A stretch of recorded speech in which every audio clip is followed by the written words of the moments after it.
Boa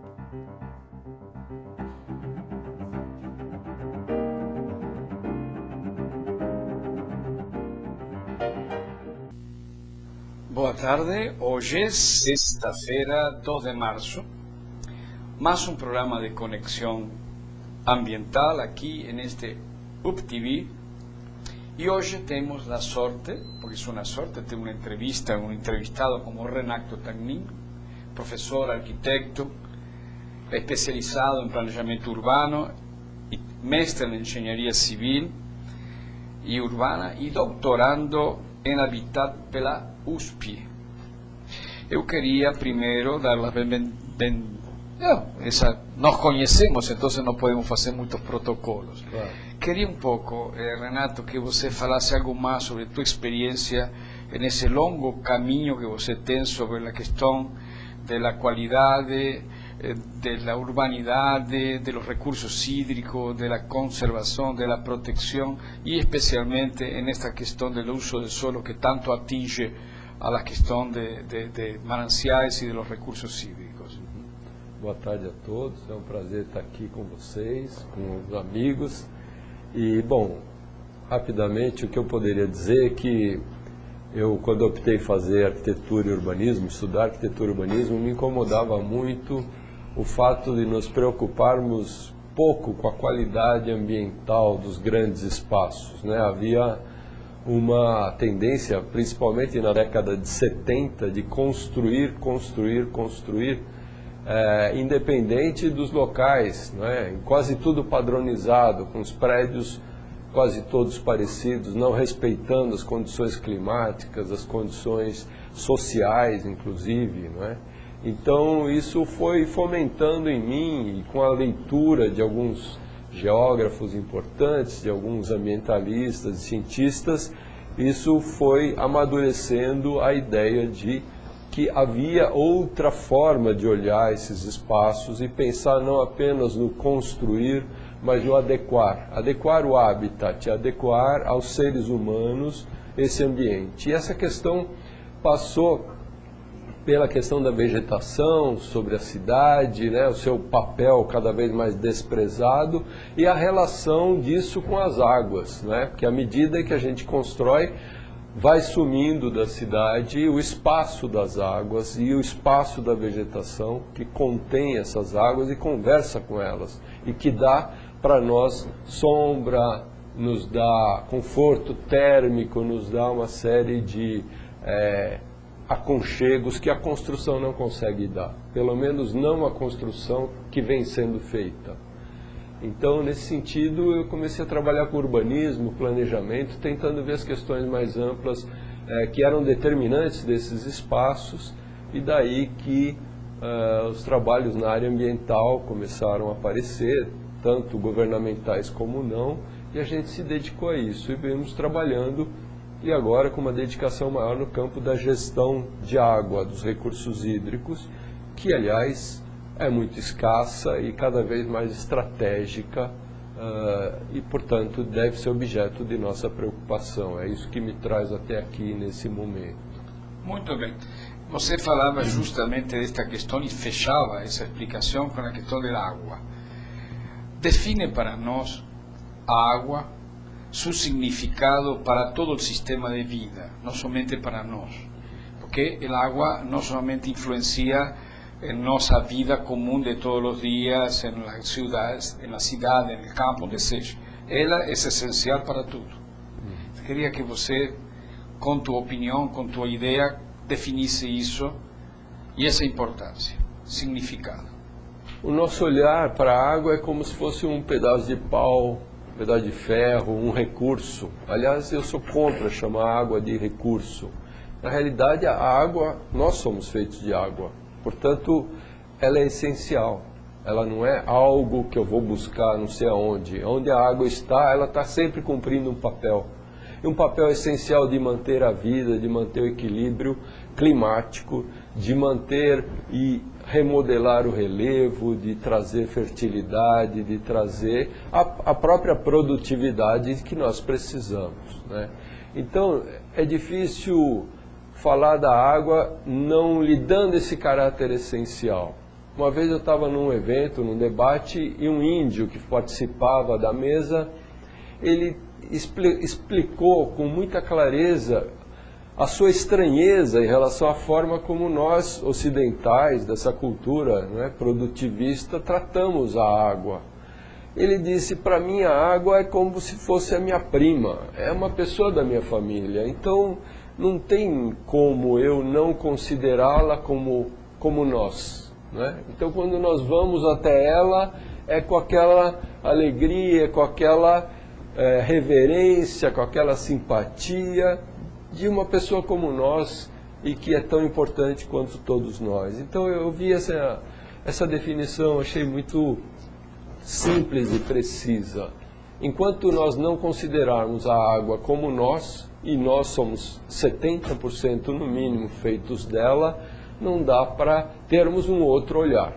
Né? Nós temos que alterar o olhar. Então eu considero que a grande transformação ocorrerá não com base em instrumentos tecnológicos que nos farão fazer sumir a água da enchente e aparecer a água quando temos sede, mas sim mudando o olhar em relação a ela e considerando-a. Né? E uma coisa essencial é que se eu sou feito de água, do que eu sou feito? Como é que eu posso tratar a água mal, fazer ela poluída, se eu sou feito dela? Eu vou virar aquilo. Né? Então é essencial que a maior parte de mim, que é a água, ganhe respeito, porque senão eu vou resultar numa outra coisa que eu não quero nem pensar no que seja. Perfeito, perfeito. Muito didático, bem entendido por todo mundo. Nós vemos então que todos os anos, ou cada alguns anos, se contam a quantidade de habitantes que temos no planeta.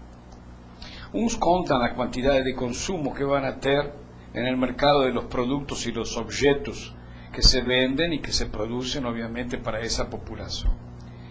La pregunta más crítica, debido a todo lo que usted colocó, es, ¿se conta si el agua será suficiente para lo que hoy tenemos de habitantes en el planeta y lo que vamos a tener?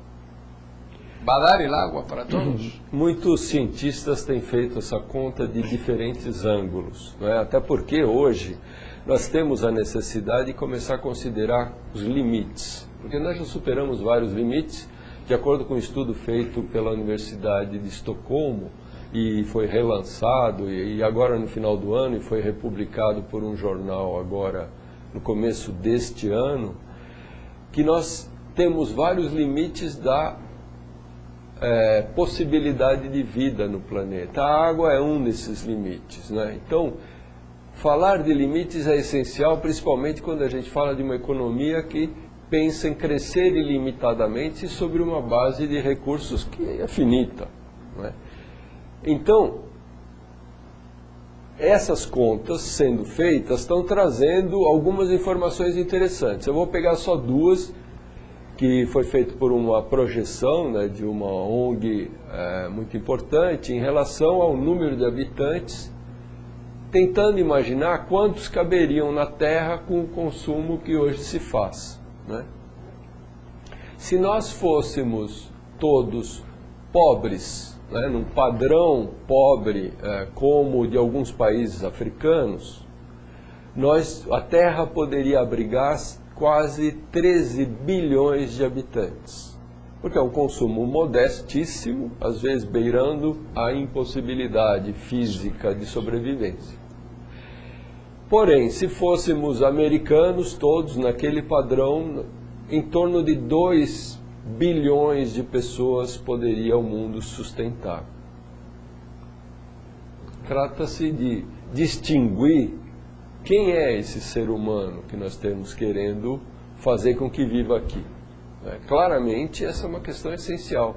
No padrão de vida que cresce absurdamente, né, nenhum planeta será suficiente.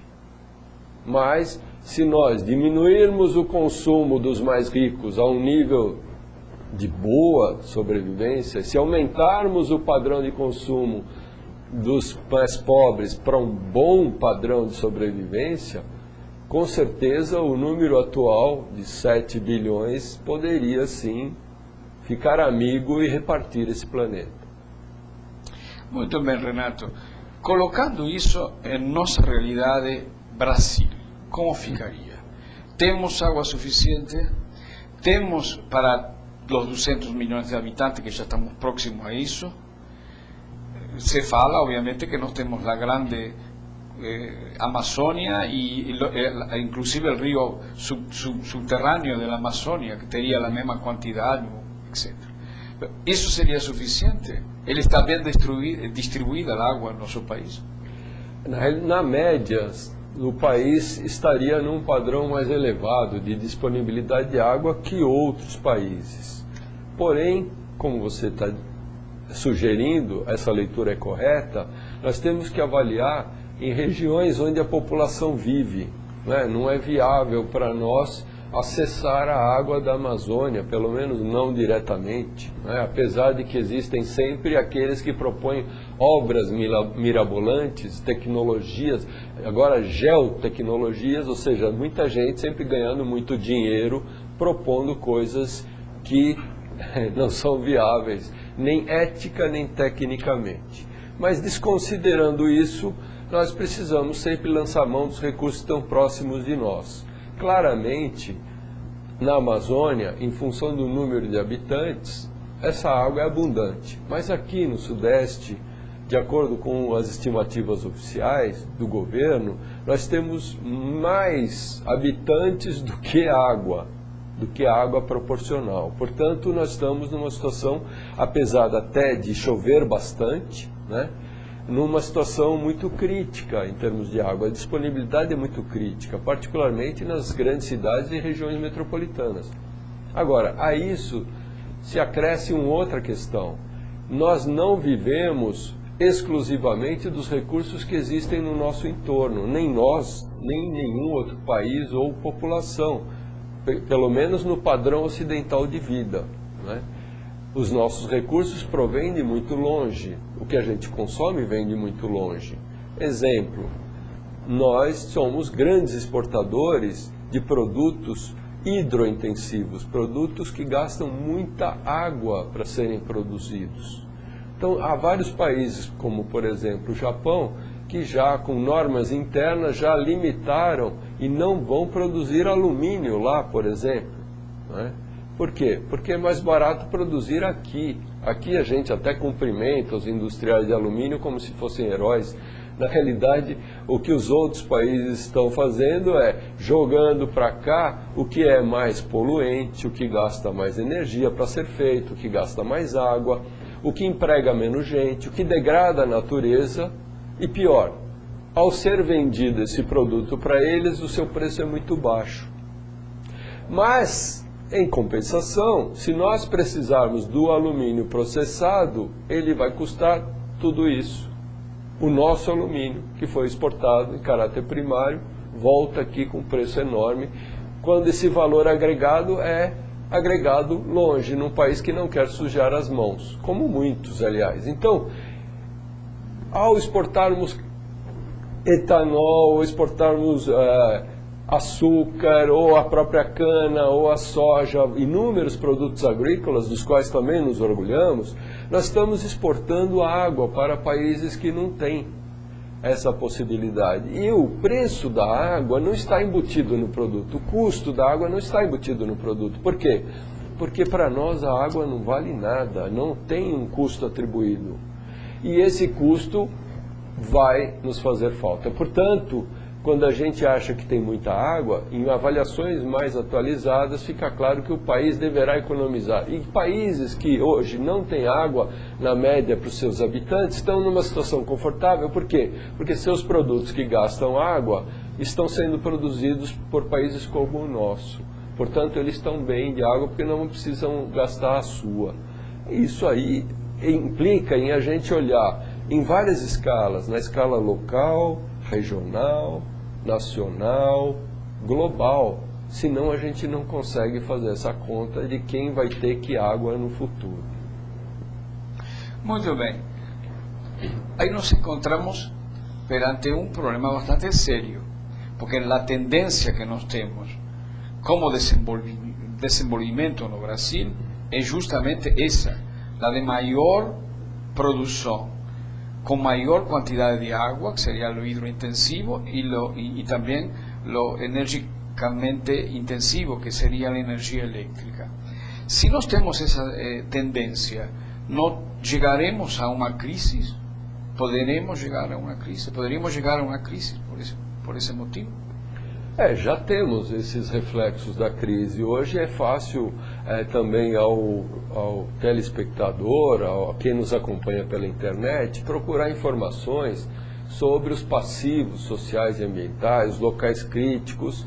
Já há, por exemplo, a Universidade Federal de Minas Gerais está com um belo trabalho mapeando os conflitos socioambientais pelo país, em que se nota justamente que a produção de energia, essa exploração minerária, essa exploração de água, está deixando vítimas em tudo quanto é lugar. Isso não chega na grande mídia, mas o internauta consegue chegar com facilidade a documentos científicos muito importantes como esse que eu falei. Existem muitos outros. Então, na realidade, os problemas nós já temos. Eles só não são noticiados na dimensão que tem.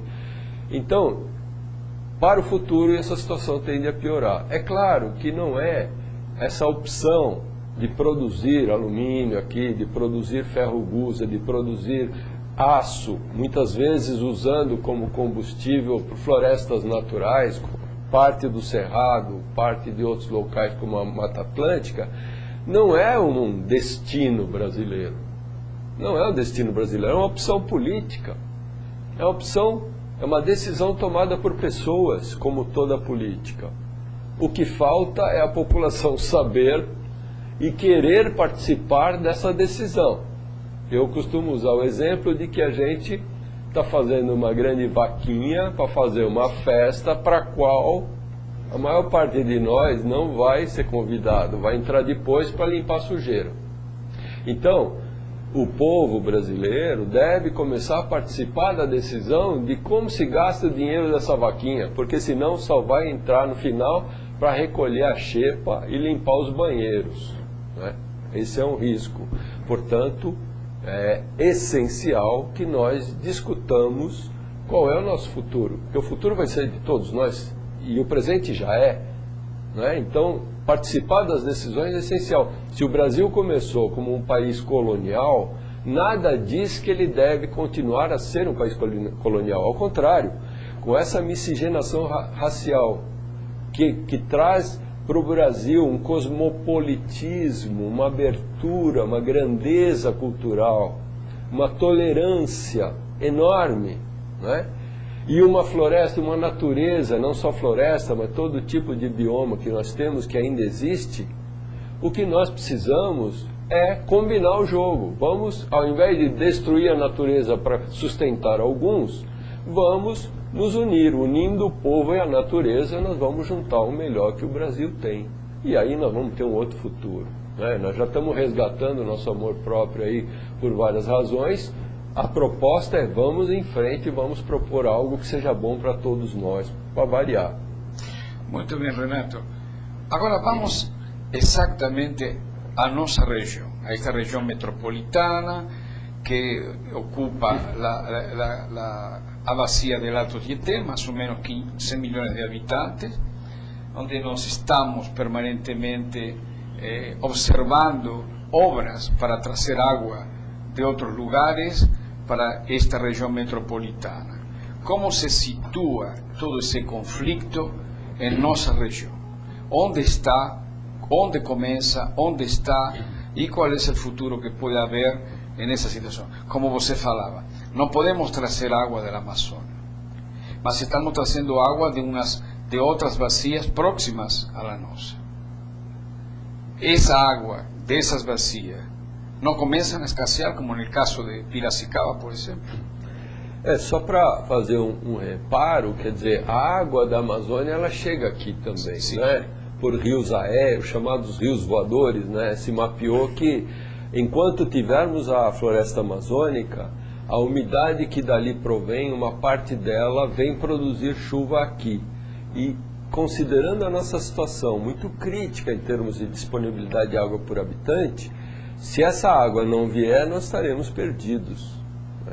Então é essencial que São Paulo, que é a região metropolitana, ao invés de mandar, né, empresários para desmatar a Amazônia, direto ou indiretamente, conserve aquelas áreas, né? O São Paulo é o maior consumidor de madeira clandestinamente retirada da Amazônia, é um dos maiores consumidores de carne, é um dos aqui grupos empresariais são aqueles que ganham dinheiro com a devastação da Amazônia, direto ou indiretamente. Portanto, a gente deveria parar de tensionar a Amazônia para ter mais água aqui. Agora, falando da água que aqui já está e aquela que chega, né, o que a gente precisa, não só no nosso entender, mas muitos estão trabalhando com essa questão, a gente precisa cuidar mais da que tem, né? Evidentemente, é um desperdício, olhando por qualquer ângulo, se nós perdermos os mananciais que temos.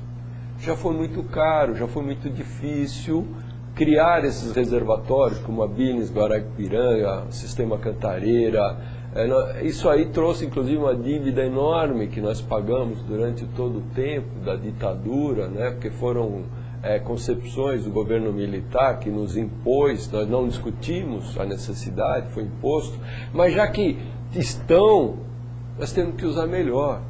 E não usar essas áreas de mananciais como áreas de reserva para expansão imobiliária, para colocar infraestruturas como o Rodoanel, como cada hora tem alguém com uma ideia maravilhosa, entre aspas, para colocar dentro das áreas de mananciais. Porque o manancial é visto, essas áreas que estão no entorno das represas, é visto como um pulmão de manobra. Eu não atendo a demanda habitacional adequadamente na cidade, que tem muito espaço, muitos imóveis vazios, e eu deixo que as pessoas procurem seus lugares. E como esses lugares de proteção ambiental, em geral, interessam pouco do ponto de vista econômico, as pessoas acabam ocupando o que podem, né?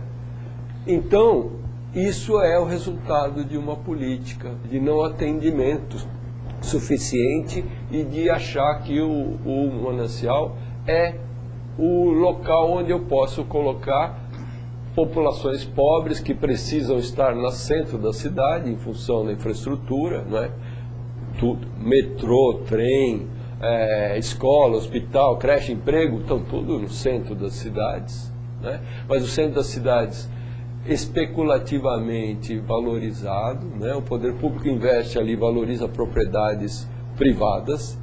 O governo não usa os instrumentos que dispõe, como os do Estatuto da Cidade, para cobrar parte dessa valorização, para reinvestir na fixação da população e para recuperação de imóveis nas áreas centrais, para que essa população não tenha que fugir para cada vez mais longe.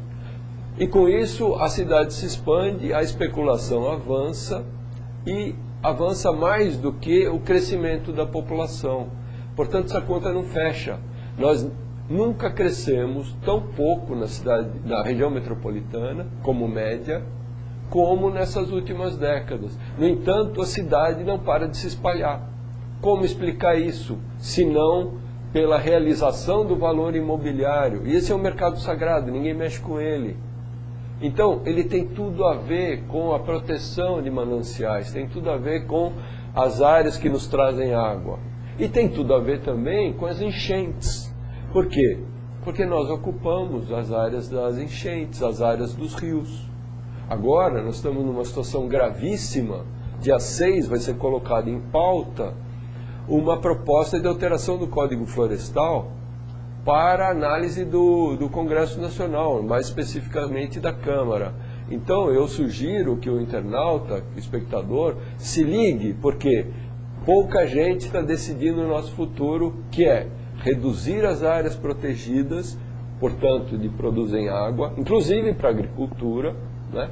E, com isso, querem aumentar a área de plantio, né?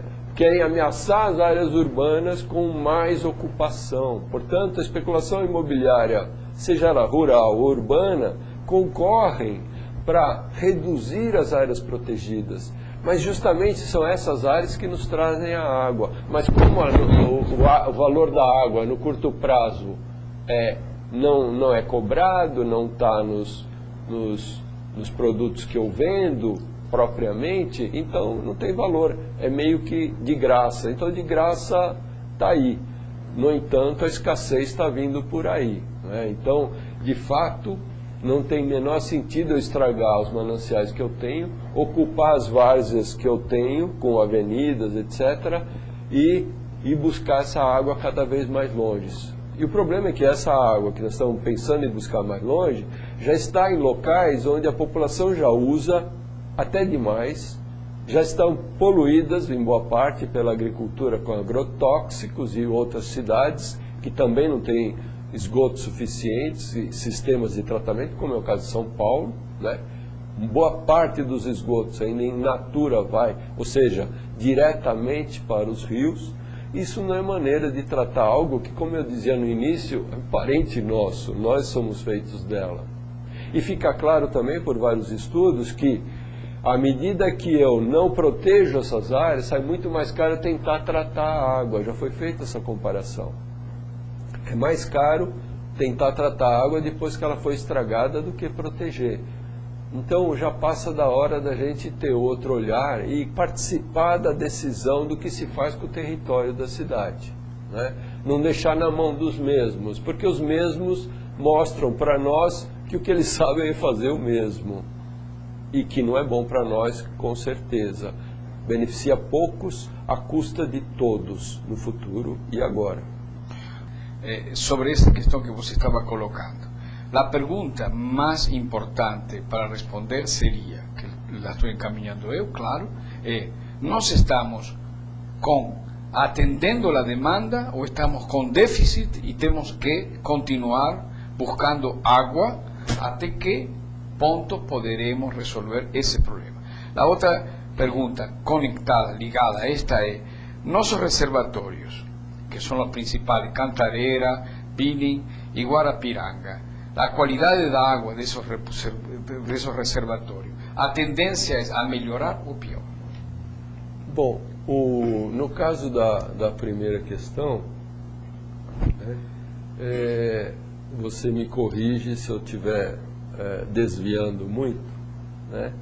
Eu diria que tem dois grandes aspectos a considerar. O primeiro é o número de habitantes. Aqui há uma concentração enorme de habitantes e atividades. Então, em relação à água disponível, existe uma tensão, não é? Porque a água não serve só para manter habitantes humanos, né? A água serve para manter a vida em todos os animais, em todos os micro-organismos, vegetais, etc. Porque a vida nossa depende de haver vida para todos esses outros organismos. Não há como imaginar que eu estou fora da natureza. Isso não existe. Nem o meu corpo me pertence totalmente, porque se eu não tiver milhões de bactérias me ajudando a digerir e a processar os alimentos, também não sou ninguém, né? Então, existe a necessidade de considerar que não são só os seres humanos que devem gastar água. Em geral, a conta que se faz é quantos habitantes, quanta água por habitante, boa. Então aí já há a necessidade de ampliar essa conta. Alguns costumam chamar isso de vazão ecológica, ou seja, eu preciso ter água para manter a vida. Além do mais, uma outra questão essencial é aquela que eu estava falando do padrão de consumo. Uma coisa é eu manter uma população com padrão de consumo X. Agora, se essa população tem um padrão de consumo que é grande, é muito elevado e não para de crescer, aí não tem jeito, essa água nunca vai ser suficiente. Então aí tem uma questão básica que nós precisamos começar a recuperar uma revisão do que quer dizer desenvolvimento. Crescer não é desenvolver. Em várias partes do mundo, vários cientistas, várias experiências estão demonstrando essa evidência e alternativas de ter uma vida boa, desenvolvida, sem crescer o padrão de consumo e crescer a quantidade de consumo.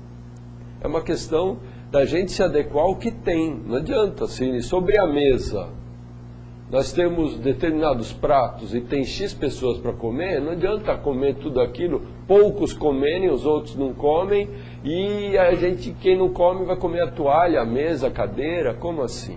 Não é possível. Então, é a mesma coisa, não dá para ter água de boa qualidade para uns e não ter para todos, né? Então, nós temos que fazer esse balanço, padrão de consumo, desigualdade social, que tem que ser muito diminuída, porque no Brasil ela é escandalosa, em São Paulo ela é escandalosa, né? Muitas vezes a gente vai ver exemplos nacionais, aqui ela é escandalosa. E o que é mais escandaloso dessa desigualdade social é que muitas vezes são as políticas públicas, ditas públicas, que fazem que haja o aumento da diferença. Porque, na realidade, esse exemplo que eu dei há pouco, de que as cidades, os centros das cidades, da região metropolitana, ao se valorizarem com investimento público, expulsam os habitantes que não podem pagar, porque não vão encarar os preços majorados dos imóveis e dos serviços. Isso é dinheiro público sendo aplicado para se concentrar renda para um pequeno grupo social que ainda pode manter esses imóveis, e a maioria, como se diz, vaza, área, vai para o mato, vai procurar um canto para si e um jeito de viver. Essa desigualdade social é produzida por políticas públicas, ditas públicas, né? O nosso desafio é tornar as políticas ditas públicas e políticas realmente públicas. Isso quer dizer que nós precisamos entrar em todos os fóruns onde se debate o destino da cidade e trabalhar a favor do coletivo. Muito bem, Renato. Vamos agora a responder as perguntas de nossos espectadores. Nós temos várias participações aqui. O pessoal está gostando bastante do programa, tem muitos elogios à sua exposição, Renato. E vamos lá, Conceição de São Paulo, capital. Como aumentar a disponibilidade de água potável para o consumo das famílias e apoiar a luta das organizações por políticas públicas que facilitem o acesso à água de qualidade? Essa luta é uma das mais legítimas, é a luta pela própria vida. Não poderíamos nem chamar isso de uma luta, digamos, politicamente tendente a algum setor ou outro. Lutar pela água é lutar pela vida. Então, a forma de ir atrás disso, a própria história do Brasil nos traz, né? Se a gente olha, boa parte dos movimentos sociais que ocorreram ainda no tempo da ditadura em São Paulo, na década de 80, né, final de 70, começo de 80, era para ter acesso à água, né? Eu me lembro, havia movimentos em toda a periferia de São Paulo para ter acesso à água. Essa água era muito restrita, né? Então foi uma luta social que colocou muita gente para discutir políticas públicas e que várias dessas movimentos e associações foram crescendo para a discussão da própria reforma urbana, né? A reforma urbana é uma luta que veio acumulando desses movimentos sociais que queriam qualidade de vida, mas começaram pela água, né? Pela água com qualidade. Eu me lembro, eu morei na periferia na década de 70 e até no final de 60, e de fato era muito difícil, a gente não tinha água pública, a gente tinha que cavar poço, foi feito um poço.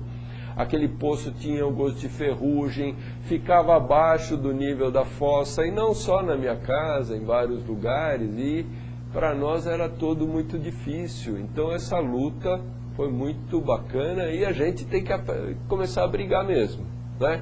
Ninguém vai dar nada de mão beijada. Enquanto a gente está distraído, olhando para o lado, tem muita gente se apropriando dos nossos recursos. E isso acontece todo dia. Não é só uma questão de corrupção, não. São políticas inteiras voltadas para beneficiar pequenos grupos. A corrupção é quando há um desvio. Nesse caso não é desvio. A política é canalizada para beneficiar poucos e a gente tem que ficar de olho nela, senão vai continuar assim.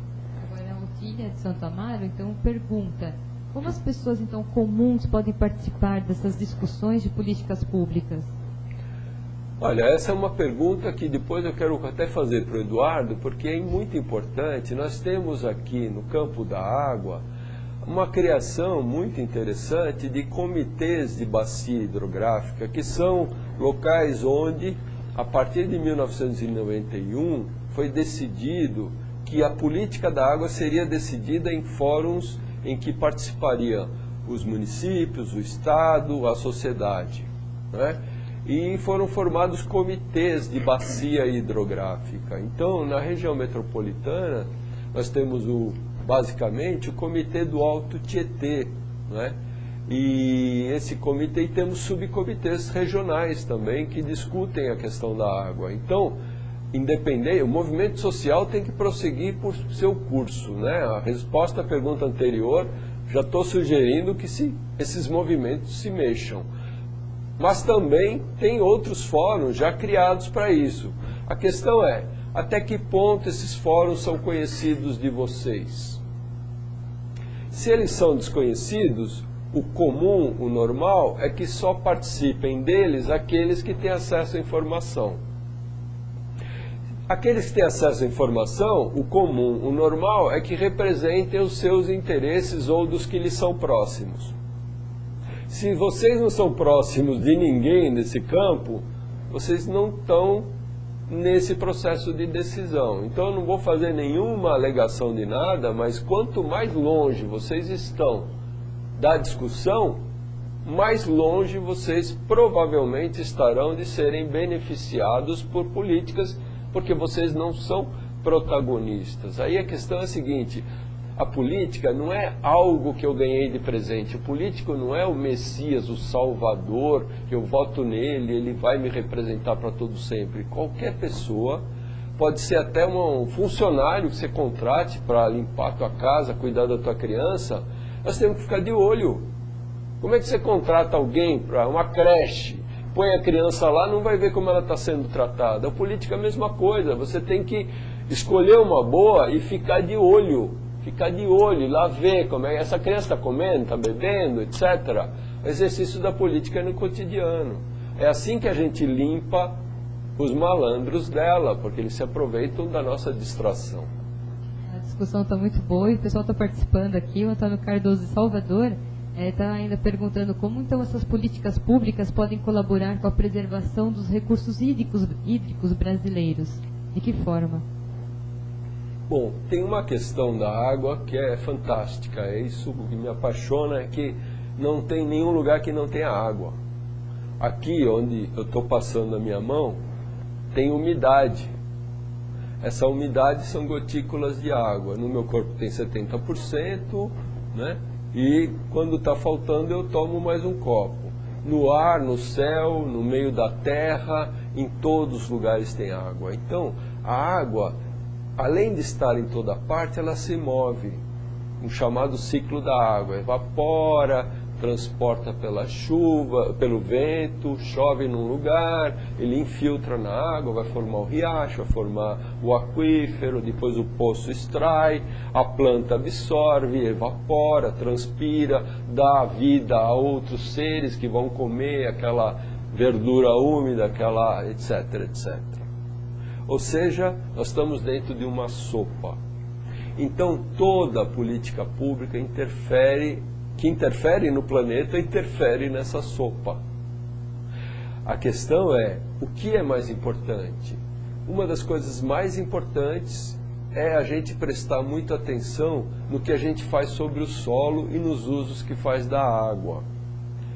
Tudo mais atrapalha e interfere, mas é nesses espaços, quando a gente corta a vegetação, quando a gente altera o relevo, quando a gente desvia um rio, faz uma barragem, explora um poço ou joga esgotos e lixo em cima da terra e do própria água, aí são as ações mais graves, que são direto na veia, né, da água. Essas a gente tem que prestar atenção. Então, eu não vejo nenhuma política que não interfira na água, até a política de desenvolvimento, lógico, políticas de emprego, de desenvolvimento, de proteção aos habitantes das áreas rurais, né? o fazer uma agricultura saudável e não cheia de venenos, né, que a gente no Brasil é o campeão mundial, é o maior consumidor de agrotóxicos do mundo. Esse é um troféu que não está precisando, nós não estamos precisando desse. O problema é que a gente usa, inclusive, agrotóxicos que foram proibidos nos países que fabricam. Ou seja, se o fabricante diz que é perigoso, eu vou usar para quê? E a gente ouve muito falar em política agrícola que se a gente não usar veneno, o planeta vai morrer de fome. Oh, fala sério, o que é isso? Como assim? A gente ouve muita lorota, mas igual a essa, tô para ver ainda, né? Existem estudos desenvolvidos pelo organismo da ONU que cuida de agricultura e alimentação, a FAO, que dizem que se nós desenvolvêssemos agricultura orgânica, agrofloresta, se respeitássemos o solo, né, se não usássemos veneno e fertilizantes e plantássemos o que dá naquele lugar, com manejo, com mão de obra intensiva, com cuidados, o mundo estaria para lá de abastecido, mas isso aqui não enriquece as grandes empresas de sementes, as grandes empresas de agrotóxicos, as grandes empresas de mecanização, as grandes empresas de... né? Afinal, então veja, estou dando esse exemplo da política agrícola, que é uma das que mais interfere no ciclo hidrológico, mas tem a de mineração, que eu já dei, e tem o exemplo urbano, né? Que é nas cidades que você condena os rios à extinção mesmo, e as pessoas a se encherem de água, enquanto falta aquela limpa para se beber. Olha, nós temos muitos e-mails, mas muitos mesmo, o pessoal está participando bastante. Nós vamos ter que ser bem sucinto agora nas respostas para a gente poder estar atendendo todos, tá? A Luciana Andrade, de Santo André, está super interessada nesse assunto e quer buscar mais, se integrar mais sobre esse assunto e dos cuidados com a água do país. E como que ela pode, onde ela pode buscar essas informações sobre tudo isso? Então, o Eduardo está oferecendo aqui o site, né, da Instituto Orandista, e eu diria que cada vez mais é interessante que as pessoas olhem a situação global da água e não apenas o seu bairro ou região. Eu tenho acessado bastante os sites da ONU, Organizações das Nações Unidas, seus programas de meio ambiente. Boa parte dos textos já estão em português, né?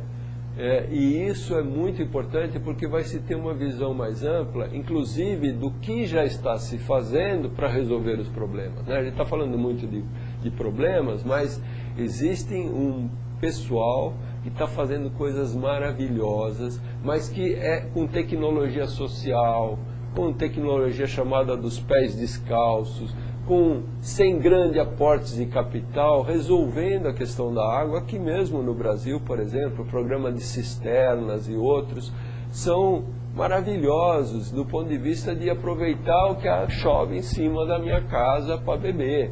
Então, existe a possibilidade de procurar esses sites, vai ser muito bacana. E a Ana Paula, ela é de Cotia, está dando os parabéns pelo programa e pela coragem da gente divulgar aí um assunto tão importante em função de tantas agressões e de falta de proteção dos mananciais, como se encontra realmente na qualidade de água aqui da região metropolitana. Também o Walter Cerati, só um minutinho, ele é de São José dos Campos, está perguntando o que deve mudar na cultura do brasileiro para que haja melhores cuidados da água do país, na sua opinião. Bom, a primeira coisa, a gente tem que, se a gente conseguir ficar um bom tempo sem ver anúncio e sair correndo atrás para comprar o que está sendo anunciado, é bom. O consumismo, né, que quando vai muito além do que eu preciso, é uma forma de eu matar o planeta mais rapidamente. Então, muito cuidado, principalmente com as crianças, né, com essa cultura do eu não educo, eu dou um dinheiro e a pessoa vai comer um hambúrguer, vai comprar um tênis, vai a um grife, etc. Porque nós somos abduzidos, né, por uma política, por um consumismo que faz com que o planeta se esgote muito rapidamente. Então, uma coisa que dá para fazer em casa, dá para fazer com os vizinhos, dá para fazer comunidade de compras, dá para rever, jogar fora coisas do armário, etc. E vamos ficar com o básico. Vamos reciclar, reusar, mas vamos ficar com o básico. O Fernando Mendes, de São Paulo, quer saber quais os impactos ambientais provocados pelo Rodoanel e se justifica esse investimento que foi feito, na sua opinião. Infelizmente foi muito discutido, mas pouco difundido, principalmente pela imprensa. O Rodoanel tem problemas bastante sérios. O primeiro deles é o seguinte: já espero tenha caído a ficha para todo mundo que o transporte individual não tem futuro, né? Posso ter, cada vez mais tenho carros maravilhosos para ficar parado no congestionamento. E eles são cada vez maiores, vai vendo, são cada vez maiores, são casas, né? Então, o transporte rodoviário não tem futuro. Nós precisamos, ao invés de gastar dinheiro com esse santo ruim, nós temos que investir, ao invés de investir em rodoanel, que só transporta, não tem ônibus em rodoanel, tá? Não tem transporte coletivo, tem transporte de cargas, rodoviário, que é uma estupidez também, porque as ferrovias poderiam cumprir boa parte desse papel, mais estrutural de mais longa distância, e também o transporte individual. Então, a primeira coisa nós temos que discutir a política de transporte, de mobilidade da cidade. Por que a gente tem que usar dinheiro público, espaço público para colocar automóvel individual e não transporte coletivo, não bicicleta e não alternativas melhores? As cidades que fizeram experiências ótimas, como a de Bogotá e outras, que vale a pena se entender. Do ponto de vista da obra em si, eu já mencionei, se você faz uma obra dentro da área mais estratégica que eu tenho para ter água limpa, você já está dizendo qual a importância daquele lugar. Terreno barato. Sai mais barato fazer uma rodovia num terreno que eu não dou a menor importância, tem vegetação, quem que dá valor para a vegetação? Passa lá. As áreas mais estratégicas, as áreas úmidas, as áreas florestadas, o relevo mais acidentado, o Rodoanel passou e boa, né? Então, além da obra em si, tem o maior impacto que foi discutido amplamente, ficou claro que ele existe, né? É só ver nos noticiários do mercado imobiliário, é que o Rodoanel amplia o acesso a áreas que não tinham acesso ainda, pelas rodovias que ele corta e por o sistema viário que ele conecta. Então, tem lugares da região metropolitana no entorno que o mercado imobiliário está superaquecido, e lá eram mananciais, eram áreas que ainda tinha uso rural, ainda tinha produção agrícola para fornecer para a cidade, estavam lá com uma vegetação cumprindo seu papel ambiental fundamental para reter enchentes, por exemplo, para que as enchentes não venham para a cidade. Então, os impactos são enormes e o principal é esse de expandir a cidade. Nossa, nós temos muita participação, viu? Dimitri, de São Paulo, acho que deve conhecer o senhor, né? Engenheiro Renato, pergunto na sua opinião o que é prioritário. Primeiro, coletar e tratar esgoto das moradias em áreas de mananciais. 2. Coletar e tratar esgoto de moradias fora dos mananciais. Ou 3. Não haver priorização e tratá-las como temos visto simultaneamente. Bom, boa parte dos esgotos metropolitanos, eles vão acabar chegando em algum reservatório. Então, no caso da bacia do Rio Pinheiros, parte da do Tietê, o Dimitri sabe, tem um sistema de bombeamento que, quando tem ameaça de enchente, joga os esgotos para dentro da Billings. Então, aí, pelo menos a bacia do Pinheiros devia ser priorizada há muito tempo do ponto de vista de coleta e tratamento. Aliás, isso fez parte do programa governamental que o Dimitri participou, estando no sistema de meio ambiente, houve discussão com a ABC e tal, foi combinado que assim seria. E também nos mananciais, né? Lógico, manancial cai direto. Então, mas eu tenho que também prevenir a ocupação, porque hoje a política vou levar esgoto para esses lugares, mas se o lugar não para de crescer, eu não consigo atender, porque eu atendo alguns, aí cresce. Atendo alguns, aí cresce muito mais. Então, eu tenho que ter uma política metropolitana de desenvolvimento urbano crescendo para dentro. Porque, senão, eu vou com o caninho tentando coletar esgoto infinitamente, eu vou chegar no Oceano Atlântico e não vou ter atendido ninguém. E tem que tratar o esgoto. Não adianta coletar e falar que a culpa é de Guarulhos que não trata. Aqui mesmo, em São Paulo, o que chega de esgoto nos rios é o equivalente a meia dúzia de Guarulhos, fazendo a conta. O Jimmy Seb de Adema, também deve ser conhecido do senhor aí, que ele está falando, senhor Renato, pergunto, a barragem do Cebolão, que deveria ter sido destruída após o aprofundamento da calha do rio Tietê, deve ser considerada uma das principais variáveis causadoras das enchentes metropolitanas e poluição do reservatório Billings.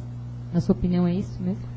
Esse assunto é um tanto demorado para explicar rapidamente, mas lembrando o professor Rodolfo da Costa e Silva, do qual eu me orgulho de ter sido colega, ele claramente defendia isso, que de fato a barragem que tem ali no Cebolão, ela foi construída para conseguir rebaixar o rio Tietê daquele trecho até Santana do Parnaíba. Uma vez terminada aquela rebaixamento, ela deveria ter sido removida, mas é claro que ela atende aos interesses do bombeamento, evidentemente, tanto é que quando se passa por ali, dá para ver o degrau, né?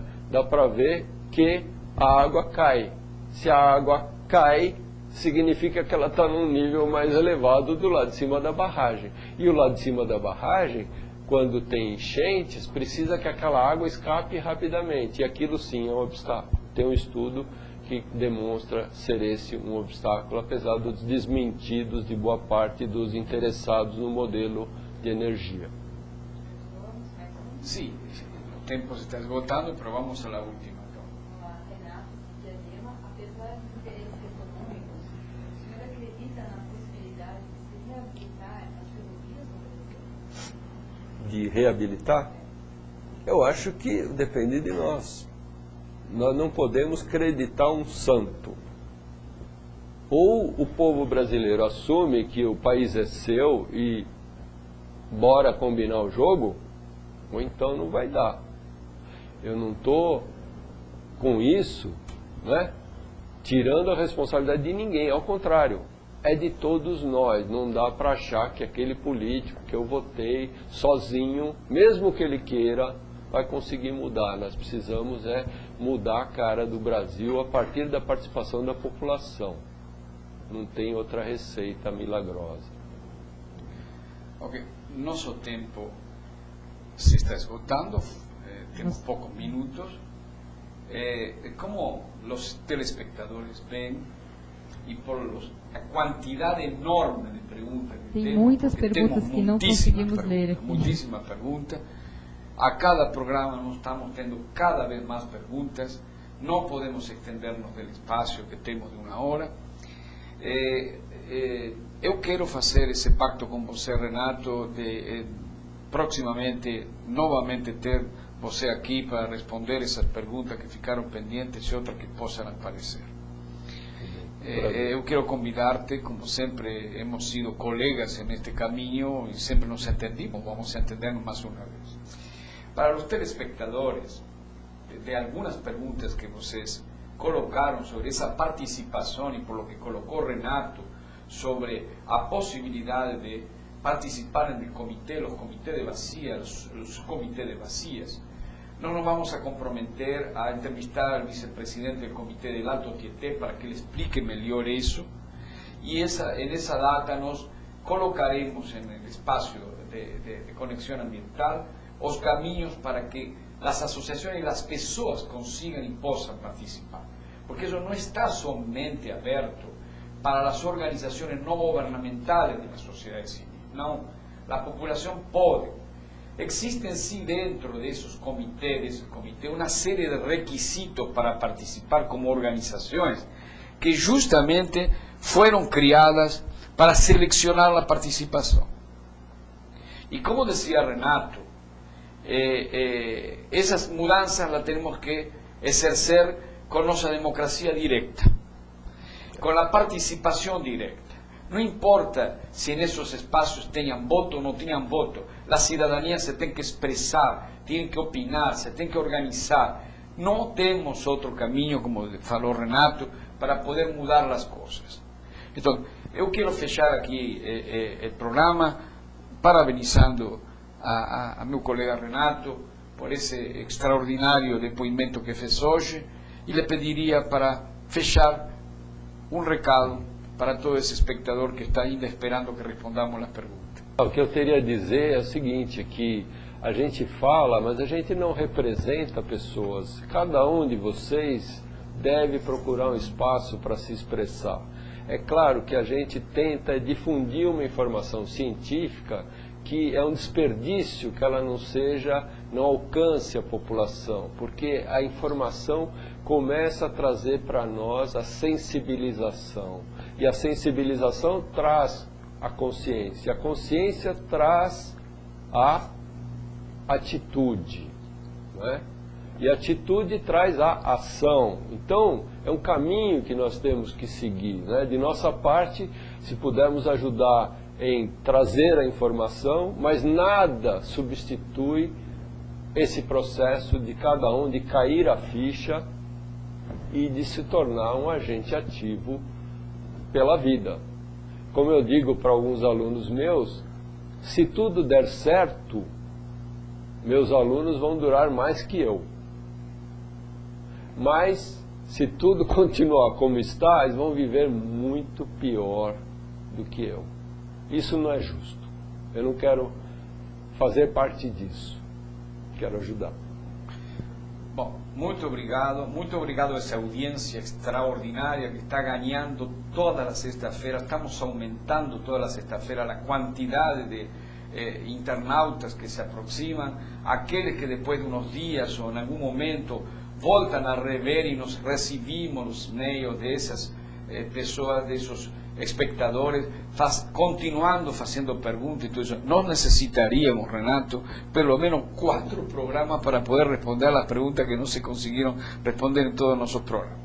Muito obrigado a todos vocês, continuem sintonizados, continuem em nosso programa Conexão Ambiental todas as sextas-feiras por UpTV às 16 horas, sem pontuar outra coisa, pontuem nosso programa. Muito obrigado, uma boa tarde para todos.